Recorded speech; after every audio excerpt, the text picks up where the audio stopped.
Hey guys, how's it going? Welcome back to Antonio Valente Flowers. I want to do a follow-up video to the first video that I posted about pre-sprouting the anemones and the ranunculus corms. And today I'm going to be planting them out, so I'm going to show you how it is that I do that. Just a couple of things you might want to keep in mind. I am here in the middle of March. I generally try to aim for about St. Patrick's Day to have all my nuncs and anemones planted into the ground. That's sort of my benchmark date. But I'm actually able to do that because I've got these. I've put up some low tunnels, and that really helps me get a jump on the season. I set up these tunnels that defrost the ground much sooner. Here in Zone 5, middle of March, the ground is still pretty much well frozen, and anything that may be defrosted is way too muddy to work in. But what I do is I set up these tunnels. It helps me to get a jump on the season, like I said, and I can plant a lot sooner. Now, if you're a home gardener and you don't have these tunnels, no problem. Just wait until the ground is perfectly ready to, before you can really work the soil in your garden and it's dried up enough. So here in Zone 5 for me, without these tunnels, that would probably be in about a month from now, probably mid-April. But let me show you what I do here. So these tunnels here are set up in a way that it's convenient for me to start planting first thing in the spring. So last November, these hoops right here were inserted into the ground. Good luck getting those into the ground in February when the ground is frozen. It's not happening. So I put those into the ground in November. I also amend the soil here in the beds, and I get that all ready to go. I just put down a nice 2 to 3 inch layer of compost, so that's ready for the nuncs in the spring. And then come February, I put the plastic here onto the tunnels. And what that does is it defrosts the ground in there, gets it nice and fairly dry, but not too dry.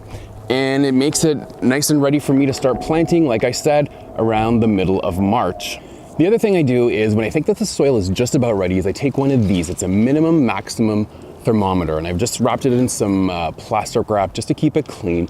But it's gonna tell me what the temperature fluctuations are in the tunnel, both day and night. It's gonna tell me what the minimum and the maximum is. And what I do is I just bury it just below the surface of the soil, because that's where I wanna know what the temperature is. The corms can't freeze.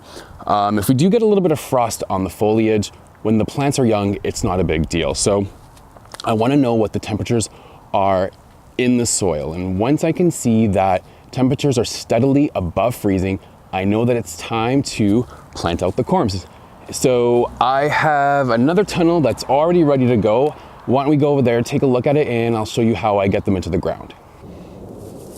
Okay guys, so this here is the bed that I'm just about to plant. I've just taken the plastic half off of the tunnel so I can show you what's going on inside, and so I can get inside and plant.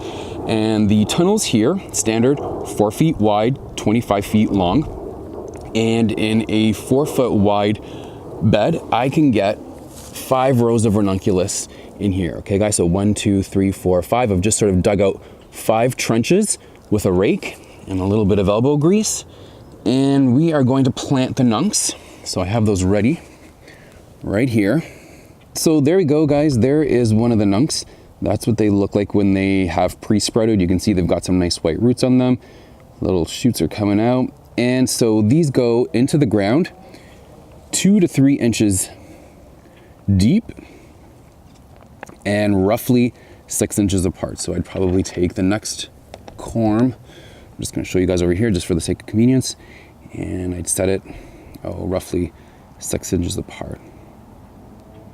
Okay guys, so there you go. Planting of the anemone and ranunculus corms once they have pre-sprouted. One of the questions I was asked a couple of times before, or rather after I posted that last video, yes, they are pre-sprouted in a cold cellar. So it's quite cool in there, and no, there is no sun. So a lot of people were sort of messaging me and saying, okay, do I assume that the corms don't need any sunlight to germinate? No, in fact, they don't. Because remember guys, the corms are going to be 2 to 3 inches below the surface of the soil anyways. So they really don't need sun just to germinate, just to sprout them, just to get them going. And then you're gonna come out here, once your soil is ready, get them nice and planted. All right guys, thank you, that's it for me. If you like this video, please like it, subscribe, maybe even comment below. And also check the description below. I'll have my full written instructions to growing Ranunculus and Anemones right there. See ya.